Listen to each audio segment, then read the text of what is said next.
একা থাকা যে কি কষ্ট, যারা একা থাকে তারাই একমাত্র বলতে পারে বা বুঝে।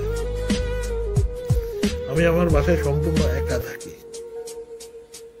ছেলে মেয়ে স্ত্রী, আমরা যাদের জন্য যাই কিছু করি, আমরা সবকিছু একসাথে করি সন্তান এবং ফ্যামিলির জন্য। আপনি নিজে একটু ভেবে দেখেন, আপনি যদি 100 টাকা ইনকাম করেন, আয় করেন, তার মধ্যে আপনার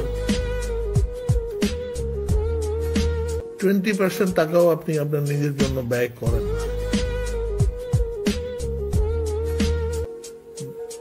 এই যদি 20% টাকা আপনি আপনার নিজের জন্য ব্যয় করেন এবং 80% টাকা আপনার ফ্যামিলির পেছনে খরচ হয়, আমার আসলে এখন আর পৃথিবীর প্রতি, পৃথিবীর মানুষদের প্রতি, কারণ যাদের জন্য আমি বেশি করছি প্রত্যেকটা লোকের কাছ থেকে আমি প্রতারিত হয়েছি। আমার এক বন্ধু ছিল, নাম হলো কামরুজ্জামান বাবুল, যাকে আমি না খেয়ে তাকে খাইয়েছি। সে আমার প্রায় 23 থেকে 25 লাখ টাকার মতো মেরে গেছে। এইভাবে আমি বিভিন্ন মানুষের কাছে 5 কোটি 20 লাখ টাকার মতো পাই।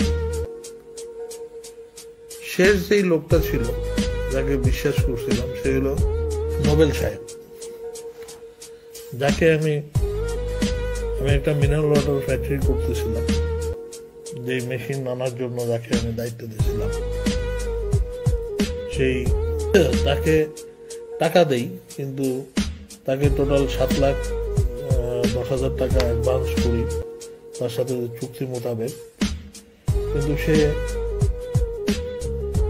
আমাকে পরে 2.5 বছর হয়ে যাওয়াতে মেশিন না আনাতে তার সাথে অনেক ঝগড়াঝাটি করার পর সে প্রথমে 70,000 টাকা, পরে আরো 50,000 টাকা সে ফেরত দেয়। এখন পর্যন্ত সে আমার এই টাকাগুলি দিচ্ছে না। মানুষ কেন এত লোভী হয়? মানুষ অন্যের টাকা কেন ছলচাতুরি করে নিয়ে যায়? আমি তো এই পর্যন্ত কারো টাকা নেই। আমি তো পারলে মানুষের উপকার করছি, না পারলে মানুষের আশপাশে যাই নেই।